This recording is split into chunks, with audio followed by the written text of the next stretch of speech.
صاحب کو میں بہت تفصیل سے جانتا ہوں کیونکہ میرے ہم شہر ہیں. میں کہہ سکتا ہوں کہ ایک عید تھا جب پروفیسر صاحب کا میں سب سے زیادہ اہل مخاطب تھا.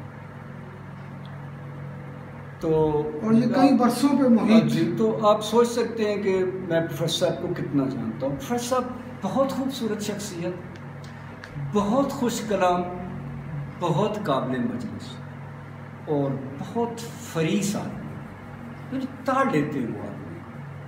مجھے کبھی کبھی تکا نہیں بھی لگتا، لیکن بیشتر جو میں نے مجلسوں میں دیکھا، میں آج بھی ان کی عزت کرتا ہوں. اس وقت بھی وہ ہیں بھی قابل عزت، پسندیدہ خصال آدمی، اچھی بہت کچھ میں ان کے ذاتی طور پہ جانتا ہوں. ہم شہر وہ ساری باتیں قابل ذکر نہیں ہیں. آپ کا سوال پروفیسر صاحب کی حد تک ہے. آپ نے ان کے بارے میں دو باتیں کی ہیں، وہ اہل علم ہیں جی، دو خصوصیات آپ نے بتائی ہیں، اور وہ صوفی. جی میں بغیر معذرت کے کہتا ہوں کہ میں ان کی ان دونوں حیثیتوں کا قائل نہیں، کیونکہ میں ان کے ساتھ بیٹھتا رہا ہوں اور اب بھی میں ان کو سنتا ہوں. اور ان دونوں حیثیتوں سے وہ معروف بھی ہیں اور مؤثر بھی ہیں. سر وہ چھوڑے، میں یہاں وہ بات نہیں کرنا چاہتا کہ وہ معروف ہیں، وہ معروف نہیں ہیں، وہ مؤثر ہیں.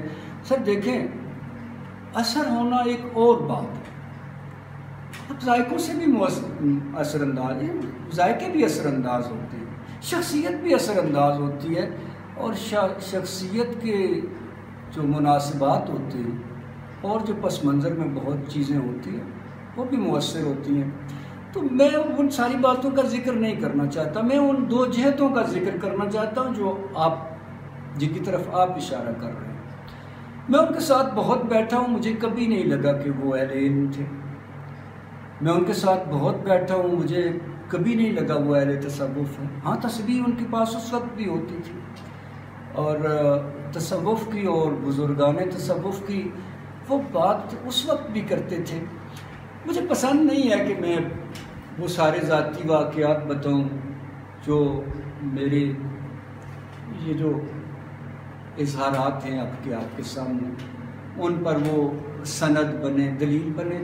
شخصیات پہ گفتگو کرنا ویسے بھی مجھے کبھی پسند نہیں رہا. آپ کبھی نہیں دیکھیں گے کہ میں نے اپنے وہ تالیفات جو ہیں ان میں بھی کبھی افراد پہ گفتگو کی ہو، کیونکہ افراد کو آپ کو معاف کرنا چاہیے، کیونکہ بالآخر وہ انسان ہوتے ہیں. اور دیکھیں نا، ہم افراد کے نہیں، ہم تو نظریات کے ناقد ہیں. ٹھیک ہے، آگے افراد پروفیسر صاحب کو میں نے کتنی بار سنا، کہاں کہاں سنا، کیا کیا سنا. اب یہ فالتو باتیں.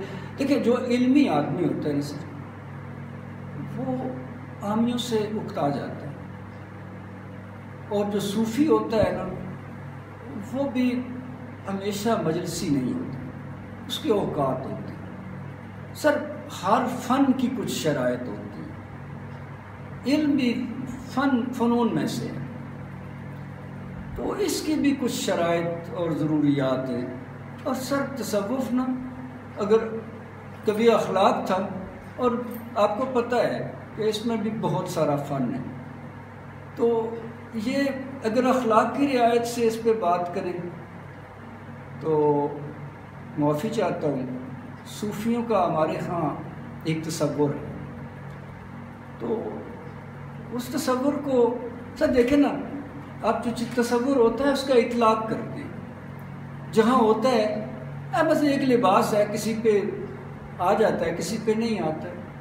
تو یہ پروفیسر صاحب کے ساتھ میری بہت ملاقاتیں تھیں، ان کے ساتھ وہ مجھے بہت اچھا جانتے تھے، بہت چاہتے تھے. یہ اور بات ہے کہ ٹھیک ہے، انہوں نے نہیں چاہا، اور نہیں چل سکے، جب تک وہ چاہتے رہے چلتے رہے.